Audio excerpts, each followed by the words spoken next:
கல்வாரிக்கு போகலாம் வாரே. எம் காருண்ய இயேசுவின் காட்சியை பார்த்திட கல்வாரிக்கு போகலாம் வாரே. மழையிலும் வெண்மையாவேன். தலைகளை தாழ்த்தி கண்களை மூடி ஆண்டவரை நோக்கி ஜெபிப்போம். அன்பின் பரலோக தகப்பனே, இந்த புதிய நாளின் கால வேலைக்காய் நன்றி நிறைந்த உள்ளத்தோடு உம்முடைய ஆலயத்திலே உம்முடைய முகத்தை நாங்கள் நோக்கி பார்க்கிறோம். கடவுள் எங்களுக்கு கிருபையாய் கொடுத்த இந்த 40 நாட்கள் அதிகாலை ஜெபத்துக்காக ஸ்தோத்திரம். கர்த்தர் மட்டுமாய் எங்களை நடத்தி வந்திருக்கிறீர். இந்த நாளிலும் உம்முடைய திருவார்த்தைகளை கேட்க ஆண்டவரை உம்மிடத்தில் நாங்கள் கற்றுக்கொள்ள எங்கள் உள்ளங்களை எண்ணங்களை தூயாவியானவர் ஒருமுகப்படுத்துவீராக. துவக்கு முதல் முடிவு வரை உடைய கரத்தில் அர்ப்பணிக்கிறோம். இயேசுவின் நாமத்தில் ஜெபிக்கிறோம் பிதாவே, ஆமென். உட்கார்வோம். ஆராதனை கீதங்களில்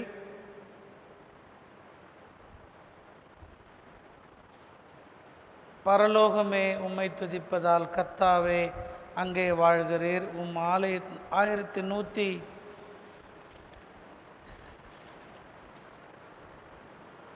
1196வது பாடல். 1196வது பாடல் எல்லாம் எடுத்துக்கங்க. பரலோகமே உம்மை துதிப்பதால் கர்த்தாவே அங்கே வாழ்கிறீர். ஆலயத்தில் உம்மை துதிக்கிறோம். கர்த்தாவே எழுந்தருளும். பரலோகமே உம்மை துதிப்பதால் கர்த்தாவே அங்கே வாழ்கிறீர். ஆலயத்தில் உம்மை துதிக்கிறோம். கர்த்தாவே எழுந்தருளும். துதிக்கிறோம் துதிக்கிறோம், ஒன்றாக கூடி துதிக்கிறோம். அல்லேலூயா. துதிக்கிறோம் துதிக்கிறோம், ஒன்றாக கூடி துதிக்கிறோம். உந்தன் நாமம் உயர்த்தும் இடத்தில் அங்கே வாசம் செய்வீர். உந்தன் நாமம் உயர்த்தும் இடத்தில் அங்கே வாசம் செய்வீர். துதிக்கிறோம் துதிக்கிறோம், ஒன்றாக கூடி துதிக்கிறோம். அல்லேலூயா. துதிக்கிறோம் துதிக்கிறோம், ஒன்றாக கூடி துதிக்கிறோம். உம்மை போல் ஒரு தெய்வமில்லை சர்வ சிருஷ்டிகரே. உம்மை போல் ஒரு தெய்வமில்லை சர்வ சிருஷ்டிகரே. துதிக்கிறோம் துதிக்கிறோம், ஆக கூடி துதிக்கிறோம். அல்லேலூயா. துதிக்கிறோம் துதிக்கிறோம், ஒன்றாக கூடி துதிக்கிறோம். துதியும் கனமும் மகிமை எல்லாம் உமக்கே செலுத்துகிறோம். துதியும் கனமும் மகிமை எல்லாம் உமக்கே செலுத்துகிறோம். துதிக்கிறோம் துதிக்கிறோம், ஒன்றாக கூடி துதிக்கிறோம். அல்லேலூயா. துதிக்கிறோம் துதிக்கிறோம், ஒன்றாக கூடி துதிக்கிறோம். பரலோகமே உம்மை துதிப்பதால் கர்த்தாவே அங்கே வாழ்கிறீர். ஆலயத்தில் உம்மை துதிக்கிறோம். கர்த்தாவே எழுந்தருளும். கண்களை மூடி ஆண்டவரை நோக்கி நாம் துதிப்போம். அன்பின் பரலோக தகப்பனே, உம்மை நன்றியோடு துதிக்கிறோம், உம்மை ஸ்தோத்திரிக்கிறோம். நீர் நல்லவர், நீர் வல்லவர். ஆண்டவரே, நீர் வாக்கு மாறாதவர். நேற்றும் இன்றும் என்றும் மாறாமல் இருக்கிற உம்முடைய பிரசன்னம், உம்முடைய அன்புக்காய் உம்மை துதிக்கிறோம், உம்மை ஸ்தோத்தரிக்கிறோம் அப்பா. ஆண்டவரே, உம்மை துதிக்கிறோம். ஆண்டவரே, பரலோகத்திலே உம்மை துதிக்கிற துதிகள் மத்தியில் வாசமாக இருக்கிறீர் என்று நாங்கள் ஆண்டவரை பாடினோம் அப்பா. உம்முடைய ஆலயத்தில் உம்முடைய பிரசன்னம் நிரம்ப இருப்பதற்காய் உம்மை துதிக்கிறோம், உம்மை ஸ்தோத்தரிக்கிறோம் கர்த்தாவே. ஆண்டவரே, இந்த 40 நாட்கள் அதிகாலை ஜெபத்திலே கடவுள் எங்களை ஒவ்வொரு நாளும் கிருபையாய் கொண்டு வருகின்ற உம்முடைய வழி நடத்துதலுக்காய் உமக்கு ஸ்தோத்திரம், ஸ்தோத்திரம், ஸ்தோத்திரம். ஆண்டவரை துதிப்போம். பரிசுத்த ஆவியானவருக்குள்ளாக நிறைவோம். இந்த அற்புதமான நேரத்தில் கடவுள் இந்த 40 நாட்கள் நம்மை கொண்டு வந்து ஆண்டவருடைய சமூகத்தில் ஜெபிப்பதற்கு தயை பாராட்டி இருக்கிறார். நம்முடைய வாழ்வினுடைய வெற்றிக்கான அடித்தளமாக இந்த 40 நாள் ஜெபம் அமையப் போகிறது. விசுவாசிக்கிறவங்க கர்த்தரை ஸ்தோத்தரிப்போம். ஸ்தோத்திரம், ஸ்தோத்திரம், ஸ்தோத்திரம். ஒவ்வொரு நாளும் கர்த்தருடைய ஆவிக்குள்ளே நிறையும் போது, ஒவ்வொரு நாளும் கர்த்தருடைய வார்த்தை நமக்குள்ளே கடந்து வரும்பொழுது, ஒவ்வொரு நாளும் இந்த பரிசுத்தமான திருவிருந்தில் பங்கேற்கிற பொழுது கர்த்தர் உங்கள் வாழ்வில் இருக்கிற கட்டுகளை எல்லாம் மாற்றுகிறார். இந்த பாவங்கள், சாபங்கள், நோய்கள், தடைகளை எல்லாம் கர்த்தர் உடைக்கப் போகிறார். ஆண்டுடைய பிரசன்னத்தில் நாம் நிரம்புகிற பொழுது கர்த்தருடைய கிருபை நம்மேல் ஊற்றப்படுகிறது. நம்ம ஜெபிப்போம். ஆண்டவர் சொன்ன, நான் உங்களோடு கூட இருக்கிறேன், உலகத்தின் முடிவு பரியந்தம் நான் உங்களோடு கூட இருக்கிறேன். இன்றைக்கி நம்ம ஜெபம் பண்ணுவோம். அப்பா, என் கூட இருங்க ஆண்டவரே. ஆண்டவரே, என் சந்ததியோடு கூட இருங்க ஆண்டவரே. முதிர் வயதிலே என்னை தள்ளி விடாதிரும். என் குடும்பத்தில் இரும், என் பிஸ்னஸில் நீர் இரும் அப்பா. என் பலவீனத்தில் நீர் இரும், என் பிள்ளைங்களோடு கூட நீர் இரும் என்று சொல்லி ஆண்டுடைய கரத்தில் அர்ப்பணிப்போம். உலகத்தில் இருக்கிறவர்களை காட்டிலும் நம்மோடு கூட இருக்கிற கர்த்தர் பெரியவராக இருப்பதினாலே ஆண்டவரே, உம்முடைய பிரசன்னம் எங்களோடு கூட தங்கி இருக்கட்டும், என்னோடு கூட இருக்கட்டும் என்று ஆண்டுடைய கருத்தில் நம்மை அர்ப்பணிப்போம். ஸ்தோத்திரம், ஸ்தோத்திரம், ஸ்தோத்திரம். அன்பானவர்களே, இந்த நேரத்திலும் நாம் இந்த வருடம் இந்த தவக்கால கூடுகையில் மிக முக்கியமாய் நடத்த போகிற இந்த ஈஸ்டர் கண்டாண்ட நிகழ்வுக்காக நம்ம ஜெபிக்க போகிறோம். வசனம் சொல்லுகிறது, பலவானை முந்தி கட்டினால் ஒழிய நம்மால் எதையுமே சுதந்திரித்து கொள்ள முடியாது. ஆகையினாலே முதலாவது இந்த நாடகம் நடைபெறவிருக்கின்ற இந்த கிரவுண்டு அந்த கர்த்தருடைய ஆளுகைக்குள்ளாக கொண்டு வருவோம். அந்த கிரவுண்டை சுற்றிலும் ஆண்டுடைய ரத்தம் தெளிக்கப்பட வேண்டும். பொல்லாத கிரியைகள், அந்தகார கிரியைகள் செயல்படாதபடி ஆண்டவர் இந்த இடத்தை பரிசுத்தமாக்க முடியாது ஜெபிப்போம். அது மட்டுமல்ல, அதற்கான ஆயத்த பணிகள் நிறைய இருக்கிறது. எல்லா ஆயத்த பணிகளையும் கர்த்தர் நமக்கு சாதகமாக்கி தர வேண்டும். குறிப்பாக இயற்கை சீதோஷ்ண நிலைகளை கடவுள் நமக்கு சாதகமாக்கி தர வேண்டும். ஒலி அமைப்புகள் மற்றும் அதற்கான ஆயத்த பணிகள், அதில் இணைந்திருக்கிற ஒவ்வொரு கரங்களையும் கர்த்தர் பலப்படுத்தி ஆலோசனை தந்து ஞானத்தை தந்து வழி நடத்த வேண்டும். யாராவது ஒருவர் நம்ம இந்த கூட்டத்திற்கு எதிராக இருக்கிற எல்லா சத்துருவின் கிரியைகளை கடிந்து நாம் ஜெபிப்போம். அதற்கான ஆயத்த பணிகளுக்காய் ஜெபிப்போம். ஒலி அமைப்பு, மின்சாரம் மற்றும் வருகிறவர்களுடைய பயணங்கள் எல்லாவற்றையும் கர்த்தர் பாதுகாக்க வேண்டும். யாராவது ஒருவர் சுருக்கமாக ஜெபிக்க கேட்கிறேன்.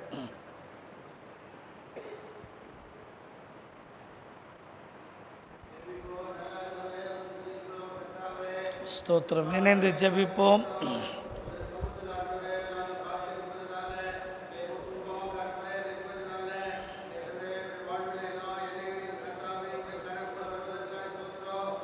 ஸ்தோத்திரம்.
ஸ்தோத்திரம் ஸ்தோத்திரம்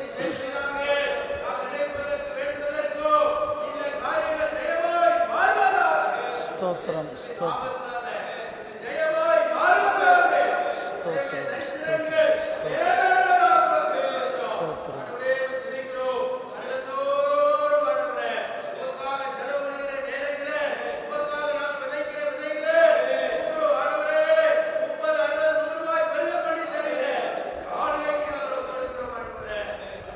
ஸ்தோத்திரம் ஸ்தோத்திரம் ஸ்தோத்திரம் ஸ்தோத்திரம்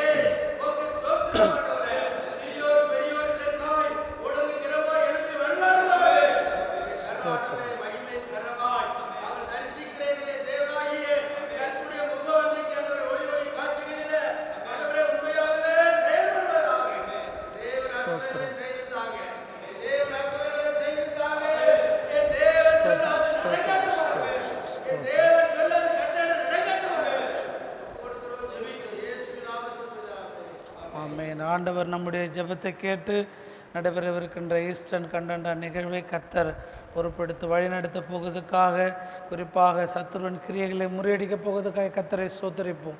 ஸ்தோத்திரம் ஸ்தோத்திரம் ஸ்தோத்திரம் ஸ்தோத்திரம். அன்பானவர்களே, நம்முடைய திருச்சபை குடும்பங்களுக்காக நாம் தொடர்ந்து ஜெபித்து வருகிறோம். இந்த நாளிலும் பெயர் வாசிக்கிற குடும்பங்களை மனதில் வைத்து இந்த குடும்பத்தின் ஆசீர்வாதத்திற்காக, இந்த குடும்பத்தின் நன்மைக்காக, எதிர்காலத்திற்காக நாம் ஜெபிப்போம். அபிஷன் அவர்களுக்காக ஜெபிப்போம்.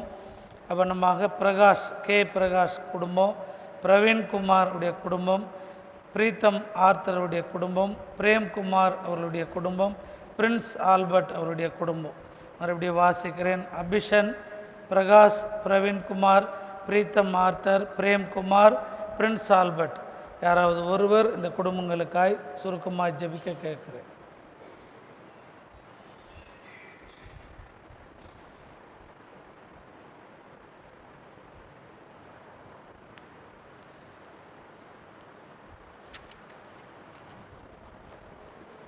இணைந்து ஜெபிப்போம்.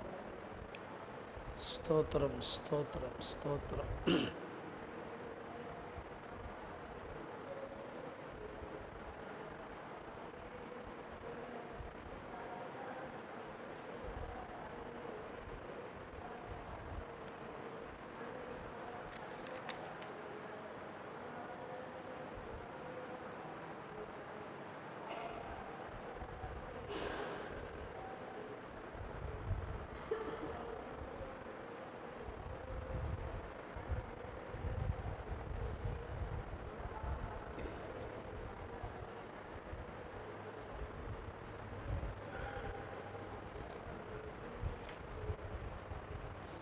கர்த்தர் நம்முடைய ஜெபத்தை கேட்டு நம்முடைய திருச்சபை குடும்பங்களை ஆண்டவர் ஆசீர்வதித்து வழிநடத்த போவதற்காய் கர்த்தரை ஸ்தோத்தரிப்போம். ஸ்தோத்திரம் ஸ்தோத்திரம் ஸ்தோத்திரம் ஸ்தோத்திரம். அனுதினமும் உம்மில் நான் வளர்ந்திடவே அனுக்கிரகம் தர வேண்டுமே. அனுதினமும் உம்மில் நான் வளர்ந்திடவே அனுக்கிரகம் தர வேண்டுமே. என்னால் ஒன்றும் கூடாதையா, எல்லாம் உம்மால் கூடும். என்னால் ஒன்றும் கூடாதையா, எல்லாம் உம்மால் கூடும். அனுதினமும் உம்மில்லா வளர்ந்திடவே அனுக்கிரகம் தர வேண்டுமே. உட்காருவோம். மார்க் எழுதின நற்செய்தி நூல் 2ஆம் அத்தியாயம் வசனங்கள் 10.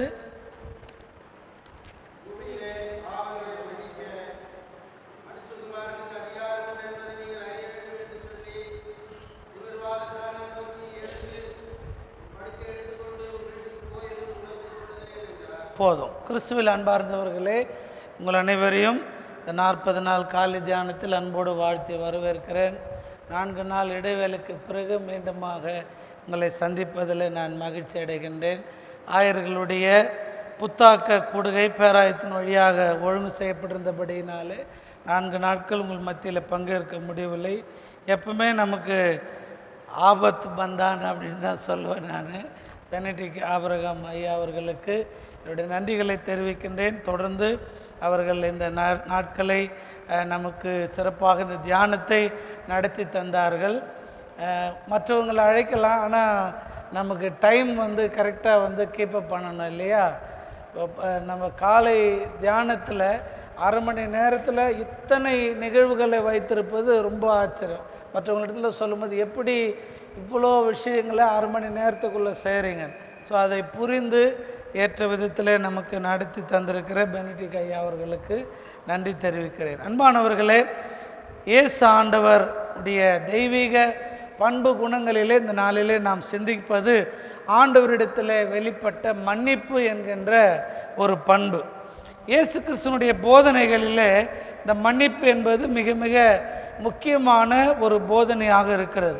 மன்னிப்பு என்பது மனிதகுலம் அனைத்திற்கும் பொதுவான கடவுளுடைய வரம் என்று அருளப்பட்ட பொதுவான வரம் என்று கூட நம்ம சொல்லலாம். நம்ம நிறைய நேரம் சொல்ல கேட்டிருக்கிறோம், வம்பு சண்டைக்கு போக மாட்டேன், ஆனால் வந்த சண்டையை நான் விட மாட்டேன். அதாவது அந்த வைராகியத்துக்காக சொல்லுவாங்க அந்த மாதிரி. அதே மாதிரி பழமொழி சொல்லுது, மறப்போம் மன்னிப்போம் அப்படின்னு சொல்லி சிலர் சொல்லுவாங்க. சில கடினமான காரியங்கள் இருக்கிற பொழுது அதை மறக்க வேண்டும், நாம் மன்னிக்க வேண்டும் என்று சொல்லி. அன்பானவர்களே, இயேசு கிறிஸ்துவனுடைய போதனையிலே மன்னிப்பு என்பது முக்கியமானது ஒன்று அப்படின்னு நம்ம பார்த்தோம்னா அது அனுதினமும் நம்ம ப்ராக்டிஸ் பண்ணணும். அதனால தான் லார்ட்ஸ் ப்ரேயரில் கடவுள் அதை கொண்டாந்து வச்சிருக்கிறார். ஸோ மன்னிப்பு என்பது ஏதோ நம்ம ஒரு நாளில் பெற்றுக்கொள்கிறதோ ஒரு நாளில் விட்டுறதோ அல்ல. அதனால தான் இன்றைக்கி 51ஆம் சங்கீதம் நம்ம வாசித்தோம். சில கர்த்தருடைய பெரியவர்கள் பரிசுத்தவான்கள் 51ஆம் சங்கீதத்தை தினமும் வாசித்து ஜெபம் பண்ணுற பழக்கத்தை வச்சுருக்கிறாங்க. ஏன்னு சொன்னால், என்னை ஈசோப்பினால் சுத்திகரியும் அப்பொழுது நான் சுத்தமாவேன் என்கிற ஜெபம் அனுதினமும் நாம் ஏறெடுக்க வேண்டிய ஒரு ஜெபமாக இருக்கிறது. மன்னிப்பை பற்றி திருமறை என்ன சொல்லுகிறது? பழைய ஏற்பாட்டிலிருந்து பார்த்தோம்னா கடவுளுடைய மன்னிப்பு என்பது வேதாகமம் முழுவதும் இழையோடி கொண்டிருக்குது. லேவியராகமம் புத்தகம் 19ஆம் அத்தியாயம் 18ஆம் வசனத்தில் ஆண்டவர் சொல்கிறார், பழி வாங்க வேண்டாம், உன்னுடைய அயலானை நேசிக்க வேண்டும் அப்படின்னு சொல்லி இஸ்ரேல் மக்களுக்கு ஆண்டவர் போதிப்பதில் கற்றுக் கொடுக்கிறார். இப்போ மன்னிப்பு அப்படின்னும்போது நிறைய கேள்வி பைபிளில் எழும்புது. இவங்கள மன்னிக்க முடியுமா? உதாரணமாக சிம்சோன் தெலீலாவை மன்னிக்க முடியுமா? ஏமாற்றி அந்த அம்மா அவருடைய ரகசியத்தை அந்த அம்மா கற்றுக்கிறாங்க, அவங்க மன்னிக்க முடியுமா? அதே மாதிரி யாக்கோபு ஏசா மன்னிக்க முடியுமா? ஏசா யாக்கோபை மன்னிக்க முடியுமா? புத்திர சுவிகாரத்தை ஏமாற்றி வாங்கினார். உரியா தன்னுடைய மனைவியை அபகரித்து கொண்ட தாவீதை ஒருவேளை பிறகு அவர் மன்னிக்க முடியுமா? அப்படின்னு நிறைய கேள்விகள் திருமறையில் எழும்புகிறது. மன்னிப்பு என்பது என்ன? ஒரு வேடிக்கையாக சொல்லுவாங்க, ஒரு பென்சில் திருடினா நான் மன்னிச்சிட முடியும், ஆனால் அது 1000 ரூபாய் திருடினா, டெய்லி திருடினா அவனை என்னால் மன்னிக்கிற மனப்பக்குவம் இருக்குதா, வருமா அப்படின்றது ஒரு கேள்வி. அப்போ மன்னிப்பு என்பது ஒரு இடம், பொருள், அது ஏற்ற மாதிரி அது வேறுபடுகின்றதை நாம் பார்க்கலாம் உலகத்தின் பார்வையில். ஆனால் கடவுளுடைய பார்வையில் மன்னிப்பு என்பது ஒரு புறம் நாணயத்தின் 2 பக்கம் மாதிரி, ஒரு புறம் அன்பு, ரெண்டாவது அந்த மன்னிப்பு. அது கிறிஸ்துவ வாழ்வின் மிக முக்கியமான பண்புகளாக இருக்கிறது. இயேசு ஆண்டவர் மன்னிப்பை பற்றி பேசினார், மன்னிப்பை போதித்தார், ஊமைகளாக அதை ஆண்டவர் பயன்படுத்தினார். ஏன்?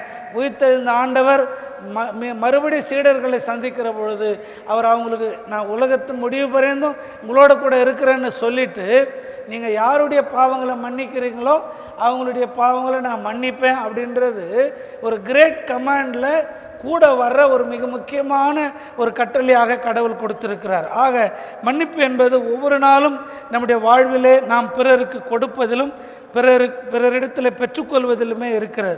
பேதுரு ஆண்டவர்கிட்ட ஒரு நாள் வந்தார், ஆண்டவரே, நான் என் சகோதரன் தப்பு செஞ்சால் நான் அவனுக்கு எத்தனை முறை மன்னிக்கணும்? மத்தேயு 18ஆம் அதிகாரம் 21 19 ஒரு கேள்வி எழுப்புறார்.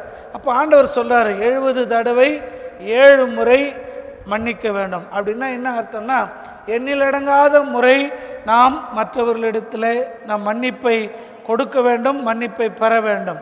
அன்புக்குரியவர்களே, நம்முடைய அன்பர்களோ உறவுகளோ நண்பர்களோ நமக்கு எதிராக தவறு செய்கிற பொழுது அதை மன்னிப்பது நமக்கு சற்று கடினமாக இருக்கிறது. யாருக்கோ நடந்தால் அது சரி, சிலர் சொல்லுவாங்க, சரிங்க அவன் தெரியாமல் செஞ்சிட்டான் மன்னிச்சிடுங்க அப்படின்னு மற்றவர்களுக்காக நம்ம போய் பேசுவோம். ஆனால் அது நமக்கு நடக்கிற பொழுது அந்த மன்னிக்கிற ஆற்றல், மன்னிக்கிற மனம் நமக்கு ஏற்படுகிறதா என்பதை சிந்தித்து பார்க்க வேண்டும்.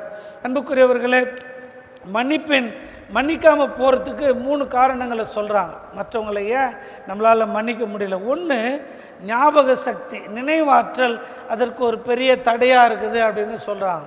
யோசிச்சு பாருங்கள், மனநலம் குன்றியவர்கள், அவங்களுக்கு எதிராக ஒருத்தர் இடிச்சிட்டாலோ தள்ளிட்டாலோ அவங்களுக்கு ஒன்றும் தெரியாது, ஞாபக சக்தி இருக்காது, அவங்கள மன்னிக்கணும் அப்படின்னு அவங்களுக்கு தேவை இருக்காது. அதே மாதிரி இந்த நினைவாற்றல் கம்மியாக இருக்கிறவங்க மற்றதை எளிதில் மறந்து விடுவாங்க. அது ஞாபக சக்தி இருக்கிறதுனால தான் ஒருத்தர் செஞ்ச காரியத்தை அடிக்கடி நம்ம ரிப்பீட் பண்ணிக்கிட்டே இருக்கிறோம், அவங்கள நம்மளால் மன்னிக்க முடியலன்றாங்க. 2வது, நீதி உணர்வு அப்படின்னு சொல்கிறாங்க. அதாவது நியாயத்தை நம்ம ஆர்கியூ பண்ணுறோம். உதாரணமாக பாருங்கள், நான் யாருக்குமே தப்பு செய்யலையே, ஏன் எனக்கு மட்டும் இது நடக்குது, ஏன் அவங்க எனக்கு எதிராக இதை செஞ்சாங்க அப்படின்ற நியாயப்படுத்துகிற உணர்வு மற்றவர்களை மன்னிப்பதற்கு நமக்கு தடையாக இருக்கின்ற ஒன்று. 3வது, உணர்கின்ற நிலை அல்லது நொறுங்கும் நிலை அப்படின்னு சொல்கிறாங்க. நல்ல மழை பெய்யுது, நம்ம வீட்டு காம்பவுண்டு திறந்து ஒருத்தர் உள்ளே வந்து நிற்கிறார். அப்போது அவர் செய்தது தவறு, நம்ம பர்மிஷன் இல்லாமல் உள்ளே வந்துட்டார், நின்றுட்டார், அது நமக்கு கடினமாக இருக்குது. ஆனால் அந்த சூழலை புரிந்து கொள்ள வேண்டும். உணர்வு நிலை, அவர் மழைக்குத்தானே ஒதுங்கி இருக்கிறாரு, அதுக்கு பின்னாடி அவர் போயிடுவார்ன்னு சொல்லி அந்த உணர்வு நிலை அல்லது நொறுங்கு நிலை, பிறருக்காக விட்டு கொடுக்குற அந்த குணம், இதில் தான் நம்ம மற்றவர்களை மன்னிப்பதற்கு தடையாக இருக்கின்ற காரணங்களாக இருக்கிறது. மன்னித்தல் அப்படின்னும் போது காழ்ப்புணர்ச்சி, கசப்புகளை நம்மை விட்டு அகற்றுவது.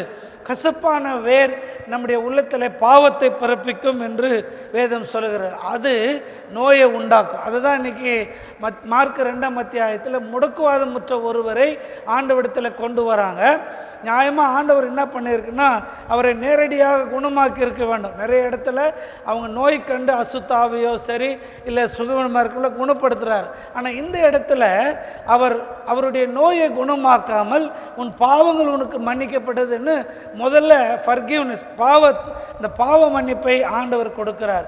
ஏனென்று சொன்னால் யூதர்களுடைய புரிதல், ஒருத்தர் நோய்வாய்ப்பட்டார் அல்லது ரொம்ப நாளாக படுக்கையாக இருக்கிறார்னு சொன்னால் அது பாவத்தின் விளைவு என்று சொல்லி அவர்கள் புரிந்திருந்தார்கள். ஆக ஒரு பாவ மன்னிப்பு என்று சொல்லுகிற பொழுது முதலாவது, அதுக்கு முன்பாக நோய் பலவீனம் என்று சொல்லுகிற பொழுது முதலாவது அங்கே மன்னிப்புக்கு ஆண்டவர் முன்னுரிமை கொடுக்கின்றதை நாம் பார்க்கலாம். நம்முடைய வாழ்விலும் கூட நாம் கொடுக்கின்ற பிரியாரிட்டி, முன்னுரிமை எதில் இருக்கிறது என்பதை சிந்தித்து பார்க்க அழைக்கப்படுகிறோம். ஜெயின் சகோதரர்களிடத்தில் ஒரு நல்ல பண்பு இருக்கிறது. இந்த தியானத்தை நான் ஆயத்தப்படுத்தும் பொழுது நான் அதை வாசித்தேன். அவங்க ஒரு ஜெயின் ஃபெஸ்டிவல் நடத்துகிறாங்க. அதுக்கு என்ன பேருன்னா மிசாகனி டுகாடன் அப்படின்னு, வாயில் நுழையாத ஒரு பேராக இருக்குது, மிசாகனி டுகாடன். அது என்னன்னு சொன்னால், வருஷத்தில் ஒரு நாள் அவங்க கணவன் மனைவி கிட்ட, மனைவி கணவன்கிட்ட, உறவினர்களிடத்தில், நண்பர்களிடத்தில் வாலண்டியராக போய் வீடுகளுக்கு போய் என்னை மன்னிச்சிடுங்க அப்படின்னு சொல்லி அவங்க கேட்பாங்களாம். எவ்வளோ நல்ல ஒரு விழா இல்லை, அது ஒரு கொண்டாட்டமாக அவர்கள் கொண்டாடுவார்கள். அப்போ அதை ஏன் அப்படி கொண்டாடுறாங்கன்னு சொல்லி கேட்டால் அவங்க அதுக்கு சொல்கிறாங்க. அது விளக்கம், நம்ம தெரிந்தோ தெரியாமலோ சிலரை ஹேட் பண்ணியிருப்போம். அதாவது நான் அவங்கள கஷ்டப்படுத்தினன்றது கூட எனக்கு தெரியாமல் இருக்கலாம், ஆனால் அவங்க அது குறித்து அவங்க வேதனைப்படலாம். அப்படி நான் தெரியாமல் மற்றவர்களை கஷ்டப்படுத்தி இருந்தால் கூட அது ஆண்டுக்கு ஒரு முறை போய் எல்லோரிடத்திலுமே என்னை மன்னித்து கொள்ளுங்கள் என்று சொல்லி கேட்கின்ற ஒரு வழக்கம் அந்த சமயத்தில் இருக்கிறது என்று சொல்லுகிறார்கள். நாமும் கூட அந்த மாதிரி ஒரு நல்ல பண்பை வளர்த்து கொள்வது சால சிறந்தது என்று சொல்லி பார்க்கிறோம். அன்பானவர்களை, மன்னிப்பதும் அல்லது மன்னிப்பை கேட்பதும் ஆவிக்குரிய ஆரோக்கியமான ஒரு வாழ்வின் பண்புகளாக இருக்கிறது.